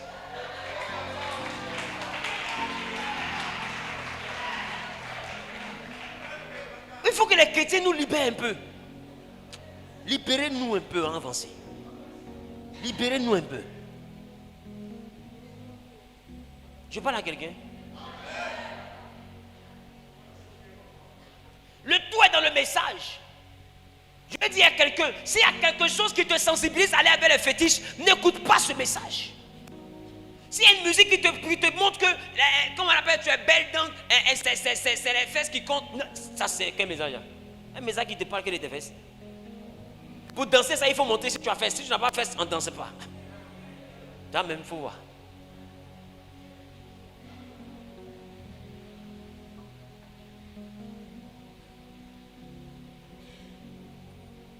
Et c'est ce qu'un jeune chrétien aujourd'hui essaie de démystifier. Il fait ce qu'il peut. Il est venu à son style de cheveux. Même cheveux là, les chrétiens l'ont attaqué. Ils l'ont poursuivi sur cheveux. Cheveux qui poussent naturellement là, ils vont le tuer avec. Cheveux. Mais tu sais, c'est la pauvreté qui fait ça.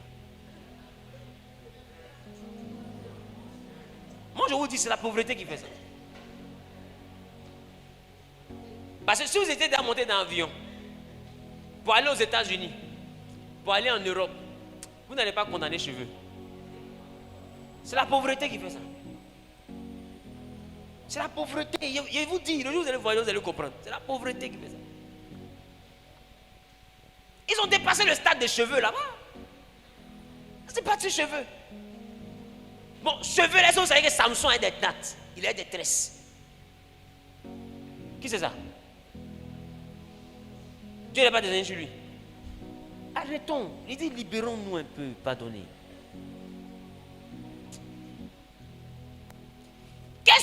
l'habitude d'entendre?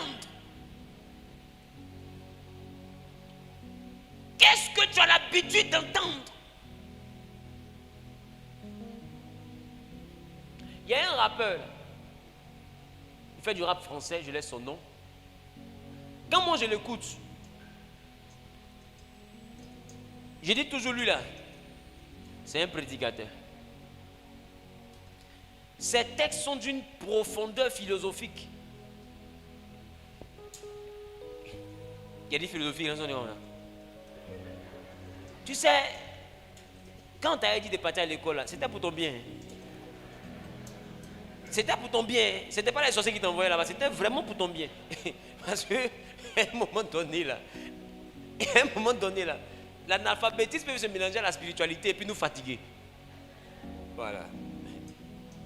Ces textes sont d'une profondeur philosophique. Tu te demandes, mais est-ce que quelqu'un de simple peut parler comme ça? Mais son message, moi en tout cas, j'ai rien à dire là-dessus. Peut-être que vous le connaissez. Il est noir comme ça. Mais qui l'a écouté? Il faut lever ta main que tu fais comme si. Fais comme si Jean. Amen. Qu'est-ce que tu écoutes? Qu'est-ce que tu regardes? Qui tu fréquentes? Quatrième point que je vais toucher aujourd'hui avant de terminer le culte. L'accessibilité à ta vie. Une personne trop accessible n'est pas née pour devenir grande. Est-ce que je parle à quelqu'un? Il ne faut pas que les gens qui sont là à 18 ans, ils veulent te voir à 19 et puis tu es là. Dis à ton mari, il ne faut pas faire ça. Si on veut te voir, on te prévient vite. On ne te dit pas à 15 heures, je vais te voir à 16 heures. Ça veut dire que tu es trop à la disposition de toute façon. Qui me comprend? Il ne faut pas le faire. Ne laisse pas tout le monde rentrer dans tes 6 mètres. Il faut avoir une zone de réserve. L'accessibilité, ça va dans plusieurs compartiments. Ton chez-toi, ta vie privée, tes fréquentations, ton intimité, ta relation sentimentale. Tes amis sont dedans comme ça. Et que des fois tu en parles avec ton propre chéri, tu as chanté par le téléphone, elle a il exagère. Il faut dire que tu ne viens pas. Il faut dire que tu ne viens pas. Aïe. Qui êtes-vous? Qui me comprend un peu? Tu as ton voisin, non, c'est quoi ça? Il faut avoir une zone de réserve. Depuis venez ne commets pas ce genre d'erreur. Quelqu'un vient, tu vois que lui, il ressemble à quelqu'un que toi tu as envie de marier. Ne l'expose pas, cache-le. Et prépare ton bonheur. Prépare ta réussite. Cache, on ne sait pas qui est qui. Où on s'en va là? On ne sait pas qui est qui. Les gens ne sont pas forcément sorciers, mais des fois ils ont un comportement de sorcier. Donc on ne sait pas qui est qui. Il faut faire attention. Cette année-là, tu dois être, l'accès à toi doit avoir des réserves. Est-ce que quelqu'un me comprend un peu? Pour que les gens aient accès à toi, il faut que tu maîtrises. Il faut maîtriser l'environnement, la personne. Il faut maîtriser quelques notions de cette personne avant de la laisser dans ton intimité. Votre principe d'amitié là même, ça me fatigue même. Non, tu as un peu trop d'amis. Il faut avoir beaucoup de connaissances. À un moment donné, quand on grandit là, c'est là qu'on comprend que l'amitié est un leurre. Aujourd'hui, les amitiés sont fragiles. C'est pourquoi je veux dire à quelqu'un, S'il y a une personne qui a arrêté d'être ton ami, il faut savoir qu'elle n'a jamais été.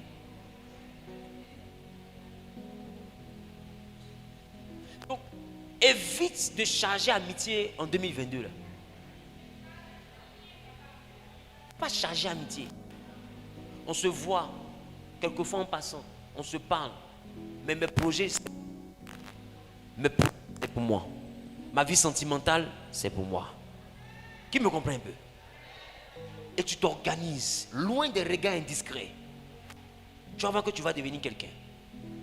Mais si tu passes ton temps à t'ouvrir, petite nouvelle nette, tu appelles les gens, vous allez parler de ça. Petite possibilité dans ta vie nette, tu appelles tes camarades. On t'appelle quelque part, venez m'accompagner. Tout le monde est dans ta vie comme ça. Tu penses que tous ceux qui sourient ont envie de te voir réussir?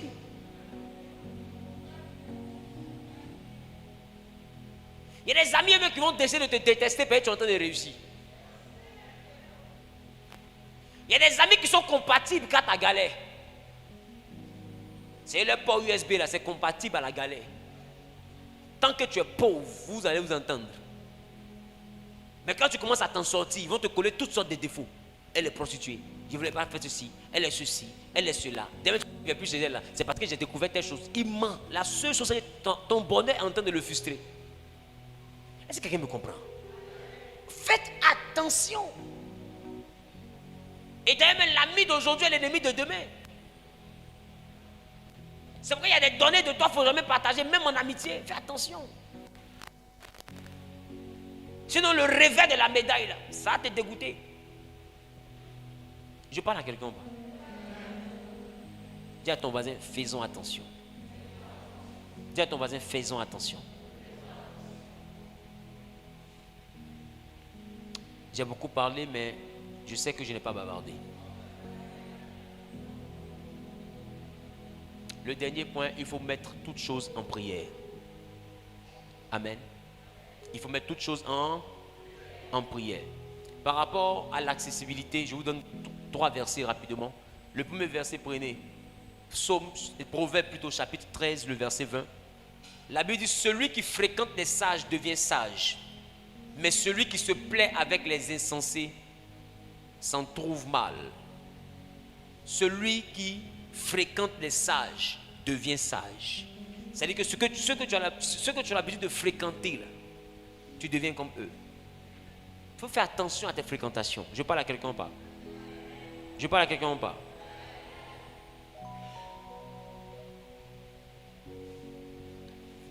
« 1 Timothée chapitre 4, le verset 7. La Bible dit, repousse les contes, les contes profanes et absurdes. Exerce-toi à la piété. Les contes, c'est quoi? C'est les histoires. C'est ça? C'est ça? On dit les contes profanes, il faut les repousser. Toi, tu es chrétien et puis tu es dans les causeries de...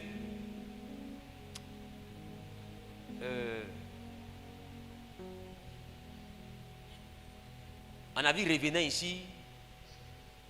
Qui me comprend un peu? Les choses auxquelles les païens croient là. Toi, c'est ça ta causerie. Et puis tu es à l'aise dedans. Pendant que ce que tu es en train d'avoir comme causerie, tu sais que ça n'a aucun fondement. Aucun fondement. Aucun fondement biblique. C'est une mentalité purement profane. C'est-à-dire païenne. Et c'est ça qui est l'objet de toi, ta causerie.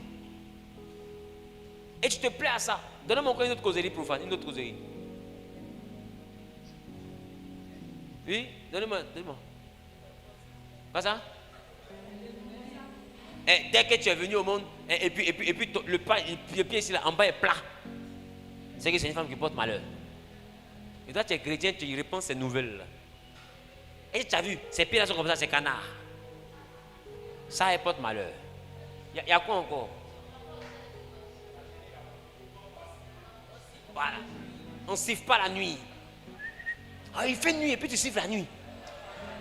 Mon grand-père a dit que ça, là, quand on fait comme ça, c'est un conte profane. On marche pas quoi? On ne parlait pas la nuit. Dites, vous connaissez les contes profanes. Si tu balais, il ne faut pas ramasser ça la nuit. Il faut attendre le matin avant de ramasser. Il y a quoi encore? On ne chante pas dans la douche. On ne se lave pas la nuit, à minuit. Dites, vous allez voir. Hein?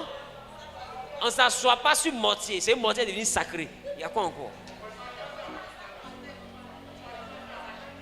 On ne mange pas? On ne marche pas sur arachide la nuit.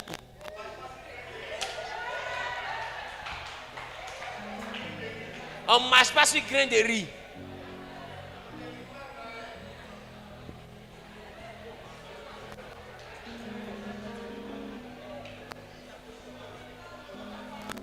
On ne pile pas de mortier vide. Vous voyez, parmi ce que vous dites là, il y a les contes profanes et puis il y a des contes absurdes.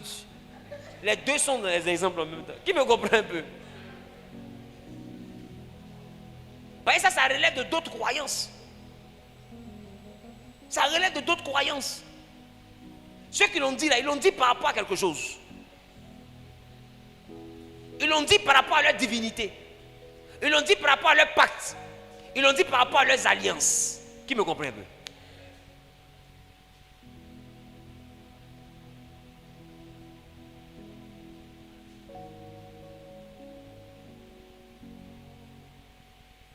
Il faut faire attention à ce que tu entends.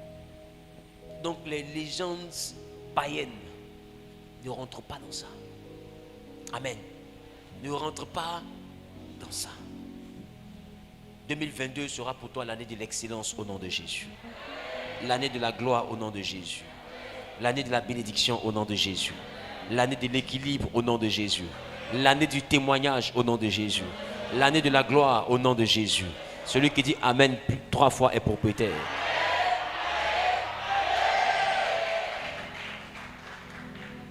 Tu vas poser la main droite sur la poitrine. Et tu vas dire Seigneur, aide-moi à discipliner mes regards et mes pensées. Seigneur, aide-moi à discipliner mes regards et mes pensées. Seigneur, aide-moi à discipliner mes regards et mes pensées. Je veux te ressembler. Je veux voir ce que tu vois. Je veux entendre ce que tu entends. Et je veux marcher selon toi. Bien-aimé, Hélène va commencer à prier par rapport à ce que tu as l'habitude de regarder. Apprends-moi, Seigneur, à compter sur toi. Apprends-moi, Seigneur, à compter sur toi. Apprends-moi, Seigneur, à compter sur toi. Car tu exauces nos prières. Parle à Dieu, parle à Dieu. Car tu exauces nos prières. Car tu exauces nos prières. Car tu exauces nos prières. Hey. Apprends-moi.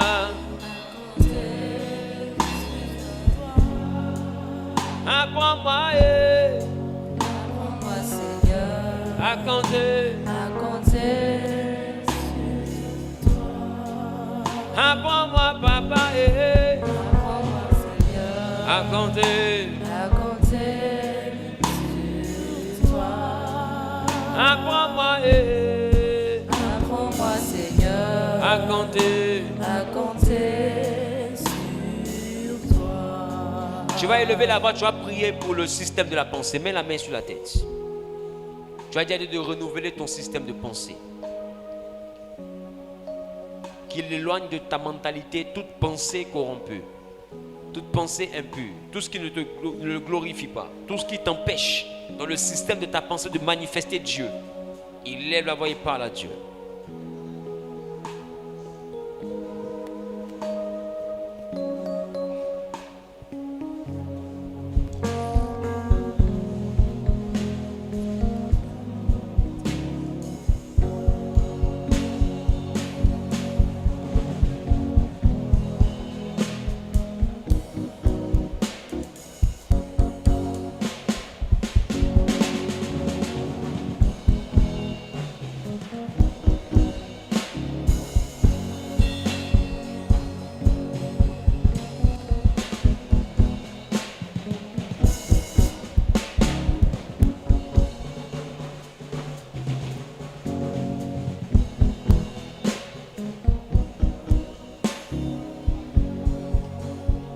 sommes exaucés au nom suprême de Jésus. Pose les 2 mains sur les oreilles. Tu vas dire à Dieu que tes oreilles soient restaurées et qu'il donne réellement à lui de pouvoir être connecté seulement qu'à ce qui peut t'édifier, ce qui peut t'envoyer à monter en dimension. Que Dieu garde tes oreilles de tout ce qui n'est pas semblable, comparable, n'est pas valable dans sa présence, tout ce qui ne peut pas te faire avancer, qui donne la force de ne plus jamais écouter ces choses. Élève à voir et commence à parler à Dieu. Élève à voir et commence à parler à Dieu.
Alléluia, quelqu'un dit Amen.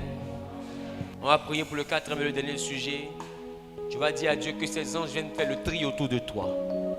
Et que toutes les personnes, toutes les connexions qui ne glorifient pas son nom, qui ne sont pas semblables à lui, qui ne ressemblent pas à sa gloire, à ce à quoi il t'appelle, que ces connexions-là soient brisées au nom de Jésus. Que Dieu éloigne de toi toute personne, que Dieu éloigne de ton périmètre, que Dieu ne donne plus accès à toi, à toute personne qui est susceptible de s'opposer à ta réussite, de combattre ton élévation, de combattre ton témoignage. Que 2022, là, que l'Éternel sécurise, qu'il fasse le tri autour de toi. Et lève, va commencer à parler à Dieu.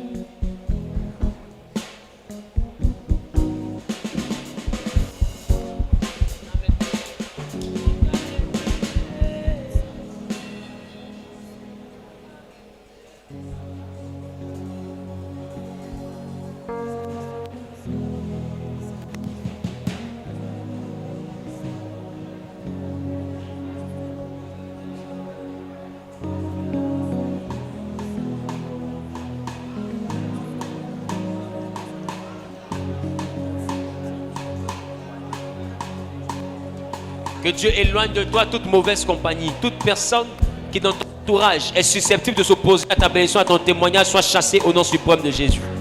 Mon cœur est touché, mon cœur est touché, oh, oh.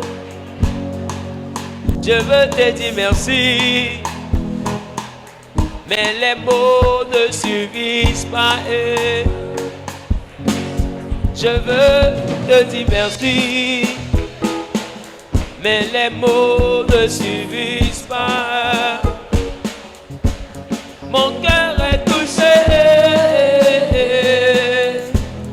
mon cœur est touché, oh, oh, oh. Je veux te dire merci, mais les mots ne suffisent pas. Je veux te dire merci, je veux te dire merci, mais les mots ne suffisent pas. Tu m'as baigné, tu m'as béni, oh, oh, oh. Moi je veux te dire merci, mais les mots ne suffisent pas. Quelqu'un peut adorer son Dieu. Je veux te dire merci, papa. Je veux te dire merci, mais les mots ne suffisent pas. Mais les mots ne suffisent Éternel, pas. éternel, éternel, oh. Je veux te dire merci. Adonai, Adonai, Adonai. Mais les mots ne suffisent Yahweh, pas. Yahweh, Yahweh, Yahweh, j'irai. Je veux te dire merci. Éternel, éternel, éternel, oh. Mais les mots ne suffisent Mon pas. papa, moi je veux. Je veux te dire merci. Adonai, Adonai, moi je veux. Oh. Mais les mots ne suffisent Jehovah pas. Jireh, Yahweh, moi je veux. Je veux te dire merci. Éternel, moi je veux. Oh. Mais les mots ne suffisent pas. Je veux. Je veux te dire merci. Mais les mots. Mais les mots ne suffisent pas. Je veux te dire merci, papa. Je veux te dire merci. Je veux te dire merci, Rabbi, pour ma Mais vie, les mots ne suffisent pour ma santé, pas. Rabbi, pour mon avenir sécurisé. Je veux te dire merci. Je veux te dire merci pour mon foyer, mon Mais travail, les mots mes ne affaires, suffisent mes pas. enfants, mon élévation. Je veux te dire merci, papa, pour mon témoignage. Mais les mots ne suffisent pas. C'est pourquoi mon cœur il est, Mon cœur te dit merci. mon cœur il est, Mon cœur est touché. mon cœur est touché. Je veux te dire merci. Mais les mots, les mots ne suffisent pas. c'est pourquoi mon cœur il est, mon cœur est touché. Mon cœur est touché. Je veux te dire merci, Je veux te dire merci. Mais les mots, Mais les mots ne suffisent pas. est-ce que quelqu'un peut donner une puissante offrande d'acclamation à Jésus? Donne une puissante offrande d'acclamation à Jésus. Donne une puissante offrande d'acclamation à Jésus. Donne une puissante offrande d'acclamation à Jésus. Pour ces cris de joie. Adonai. Adonai. Mon papa dit quelque chose. Adonai. Mon papa dit quelque chose. Dans ma vie me voici papa. Mon papa dit quelque chose. Pour mon mariage, mon papa dit quelque chose. J'ai dit pour mon travail, Yahweh, mon papa dit quelque chose. Oui, pour ma guérison, mon papa dit quelque chose. Pour ma prospérité, mon papa dit quelque chose. Pour mon élévation, mon papa dit quelque chose. On crie tous Adonai. Adonai. Jéhovah Jireh. Jéhovah Jireh dit quelque chose. Encore une fois Adonai. Adonai. Adonai. Yahweh. Yahweh dit quelque chose. Encore une fois Adonai. Adonai. Jéhovah Jireh dit quelque chose. Adonai. Adonai. Yahweh. Dis quelque chose. Pour mon travail, mon papa dit quelque chose. Mon élévation, pour mon papa dit quelque chose. Pour mon témoignage en 2022, mon papa dit quelque chose. Pour mon élévation, Dis quelque chose. pour mon mariage cette année, dis quelque chose. Pour mon travail cette année, dis quelque chose. Pour ma prospérité cette année, Yahweh, Yahweh, Yahweh, dis quelque chose. Pour mon voyage cette année là-haut, Dis quelque chose. pour mon témoignage cette année, Baba, Dis quelque chose. mon ascension cette année, oh. Dis quelque chose. Adonai, Adonai, Adonai, Adonai, Adonai. Yahweh, Yahweh, dis quelque chose. Adonai, Adonai. Adonai. Jéhovah Jireh, dis quelque chose. Adonai, Adonai. Yahweh. Yahweh. Dis quelque chose. Qui veut qu'il dise un mot dans sa vie? Adonai. Jéhovah Jireh, Jéhovah Jireh, dis quelque chose. Ensemble crions Adonai. Adonai. Adonai. Dis quelque chose. Donne une puissante offrande d'acclamation à Jésus. Dis Seigneur, dis quelque chose dans ma vie. Dis Seigneur, fais quelque chose dans ma vie. Dis quelque chose pour que ma vie change. Au nom suprême de... Quelqu'un dit Amen 3 fois. Que Dieu te bénisse. Tu vas récupérer ta deuxième offrande. On va faire notre service de deuxième offrande. Et puis on aura rendez-vous le dimanche à partir de 6 heures.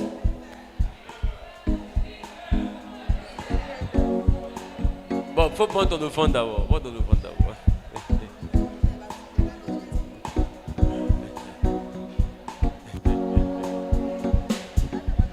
Est-ce qu'il y en a qui sont venus pour honorer leur dîme ou bien une offrande particulière? Si tu es là, lève la main, je vais te voir. Viens devant l'autel. Adonai, dis quelque chose. Jéhovah Jireh, mon papa, dis quelque chose. Oh, El Shaddai, mon papa, dis quelque chose.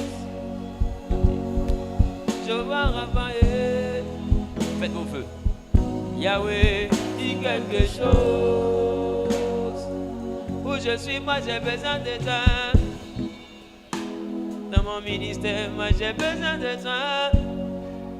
Dans mon foyer, papa, oh, moi j'ai besoin de toi. Moi j'ai besoin de toi. Oh. Moi j'ai besoin de toi. Dans ma vie, moi j'ai besoin de toi. Pour mon élévation, j'ai besoin de toi. Pour mon ascension, moi j'ai besoin de toi. Éternel, moi j'ai besoin de toi. Adonai,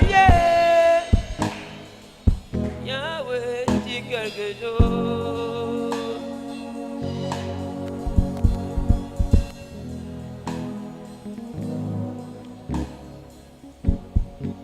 Je prie. Dieu d'Abraham, d'Isaac et de Jacob, je te recommande tes enfants. Si tu es dans cette maison, que tu honores ta dîme dans cette maison, tiens-toi debout à ta place. Si tu honores ta dîme aussi là où tu es, tiens-toi debout à ta place. Je crois que c'est la même maison, c'est le Seigneur qui gagne. Je prie, Seigneur, pour tes enfants que voici. Et je prie pour tous ceux qui sont debout, que ce soit dans cette salle ou chez eux à domicile parce qu'ils sont à l'étranger, pour te bénir pour la dîme. C'est une alliance de prospérité, de grâce, d'élévation. Une alliance qui garantit la rosée du ciel de notre vie, la bénédiction qui vient d'en haut et qui permet à l'impossible de devenir possible. C'est pourquoi nous prions. Et je déclare ma qualité de prophète, en vertu du pouvoir qui m'est conféré par le Saint-Esprit, que le dîme est béni au nom de Jésus. Que toute autre offrande, que ce soit la prémisse ou toute autre offrande sacrificielle ou une offrande d'action de grâce, ce ne soit béni de toi au nom de Jésus. Je les bénis de la bénédiction des 4 vents, des 4 saisons de l'année 2022. Je les bénis, Dieu de gloire, Père, de la bénédiction des 7 portes de chaque semaine. Dans le nom suprême de Jésus-Christ de Nazareth, que les greniers soient bénis, capables d'abondance et même de surabondance. Que le ciel au-dessus d'eux soit ouvert et que leur donne la meilleure rosée et la meilleure pluie. Que la terre en dessous de leurs pieds soit fertile, qu'elle leur donne la meilleure graisse et la meilleure production. Je prophétise, Seigneur, que le chemin soit béni et que quiconque les attaque s'enfuit devant d'eux par 7 chemins. Je maudis, Dieu de gloire, Père, l'œuvre du dévoreur. Et je déclare maintenant, Seigneur, qu'ils prennent possession de la porte de leurs ennemis au nom de Jésus. Que le bonheur et la grâce s'attachent à leurs âmes au nom suprême de Jésus. Partout où ils iront, Seigneur, s'il y a un choix à faire, parmi 1000, ça sera eux. Juste parmi 100, ils en feront partie. Parmi 10, ils en feront partie. S'il y a une seule personne, je prophétise que ce soit eux au nom suprême de Jésus. Que le bonheur, la grâce et la distinction, la démarcation soient le partage. Merci pour la grâce, merci pour la faveur, surtout parce que tu as accompli ta parole. Au nom suprême de Jésus-Christ de Nazareth, j'ai prié. Amen, amen, amen.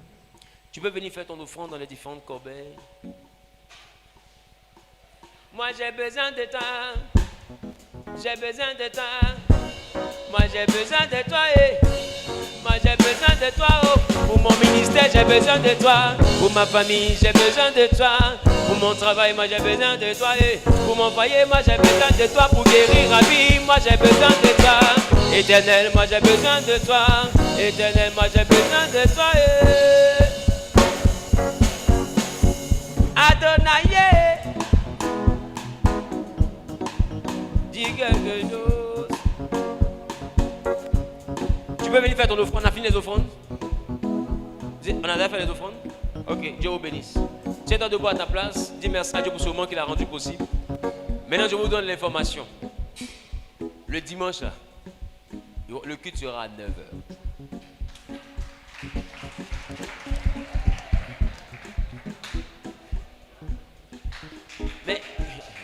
Mais comme je te connais, c'est qu'à 9h, tu vas venir en retard encore. Le culte sera à 9h. Et nous allons finir à 11h45. Amen. Les mercredis, c'est désormais de 18h à 20h30. Est-ce que vous savez pourquoi vous devez ménager votre programme vraiment pour être présent les mercredis? Je vous donne l'information. Les mercredis, ça sera maintenant l'atmosphère prophétique. Ça sera maintenant l'atmosphère de miracle. C'est les mercredis que je vais enseigner. Et puis après l'enseignement, je vais libérer l'Esprit de Dieu. On va prendre le temps de travailler, de chasser les esprits, prendre le temps de donner les orientations, comme on fait d'habitude. Qui comprend un peu? Quand on rentre dans les moments prophétiques, comment on fonctionne, ce sera maintenant les mercredis qu'on va le faire. Les dimanches, ça sera à la gloire de l'Éternel. On va témoigner, on va bénir Dieu, on va enseigner et puis on va rendre grâce à Dieu. Nous allons rentrer à la maison, procéder la nouvelle semaine et puis rentrer à domicile. Donc on a deux grands rendez-vous. On a le dimanche matin qui est le rendez-vous normal et puis on a le mercredi qui est le rendez-vous prophétique. À partir de la semaine prochaine, sur 4 semaines, nous aurons un programme. Assieds-toi. Il me reste 6 minutes normalement, il était 24. Il est quelle heure? 21, 25, donc j'ai 5 minutes à 30, on a fini. Donc, à partir de la semaine prochaine, on aura 4 mercredis où nous allons enseigner sur comment réussir sa vie de couple. C'est ça. Comment réussir sa vie de couple. Donc, je cherchais mon fils. Est-ce qu'il est là? Il est où? Ah, ok, je l'ai vu. Donc, comment réussir sa vie de couple? Moïse, ok? Il est important que le mercredi prochain, on débute cet enseignement. Amen. Mojo, c'est ça ou pas?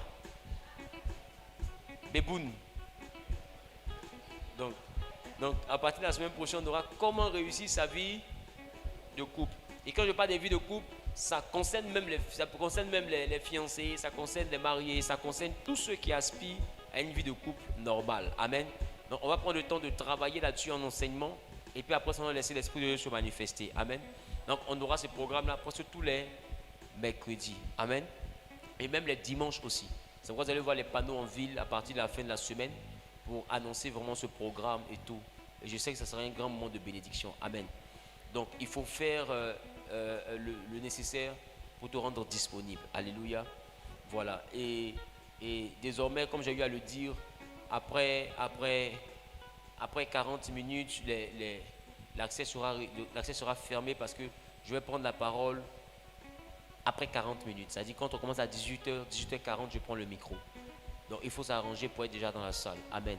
C'est très important. On n'a plus plusieurs jours en semaine. On n'a qu'un seul jour. On a mercredi et puis le dimanche qui est un programme normal. Donc je pense qu'on peut vraiment faire l'effort. Si vraiment le désir, on peut vraiment faire l'effort. Amen. Donc il faut faire de ton mieux pour être présent. Amen. Il y a de grandes assemblées où des gens occupent des postes mieux que le tien.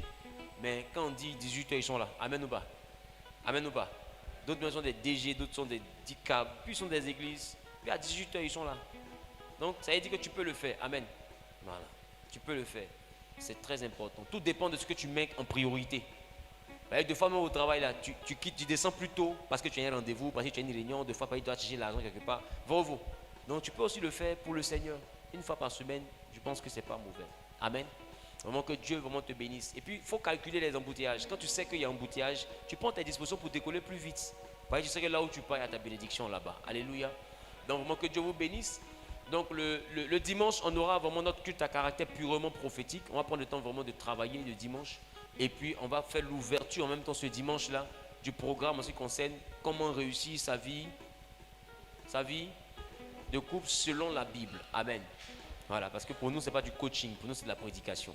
Selon la Bible, qu'est-ce que la Bible dit en ce qui concerne les couples? Qu'est-ce qu'on doit faire? Qu'est-ce qu'on ne doit pas faire? Amen. C'est très important pour l'instruction de tout le monde. Alléluia. Donc que Dieu vous bénisse. Je vous aime de l'amour de Christ. Rentrez bien. Et que Dieu sécurise cette fin de semaine au nom de Jésus. Qui est dans le jeûne avec nous? Voilà, c'est bien. Les nouvelles personnes, levez les mains, je vous vois. Ok, Dieu vous bénisse. Amen. Que Dieu vraiment vous bénisse. Vous êtes vraiment les bienvenus. Tenez-vous debout, je vous vois. Les nouvelles personnes, là, je vous vois. Ok. Tout à l'heure, quand on va finir le culte, vous allez voir monsieur. Non, maman Yebois, mon plus chéri, elle est où? Elle va assis derrière là-bas. Vous la voyez, elle va vous conduire à mon bureau. Je vais prendre le temps de prier pour vous un temps soit peu. Donc que Dieu vous bénisse et puis je vous donne de l'amour de Christ. Tiens-toi debout à prier pour la fin. Il est là, non? Tiens-toi debout à prier pour la fin. Dieu d'Abraham, d'Isaac, de Jacob, mon âme te bénit, te rend la gloire et l'élévation. Merci pour ce moment que tu as rendu possible.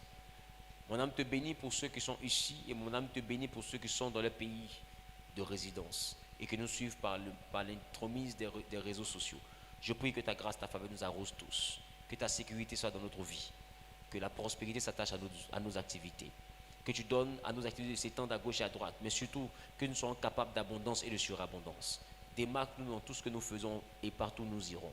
Permets que nous soyons la tête et jamais la queue. Glorifie-toi, parce que nous sommes le reflet de ton trône sur terre. Seigneur, en nous voyant, Seigneur, que le monde constate que tu es roi et que tu es au-dessus de tout. Permets que nous soyons le modèle que les autres vont imiter et que nous puissions marcher selon ce qui est enseigné aujourd'hui. Gloire et louange te reviennent. Au nom de Jésus, j'ai prié. Amen, amen et amen. Dieu vous bénisse.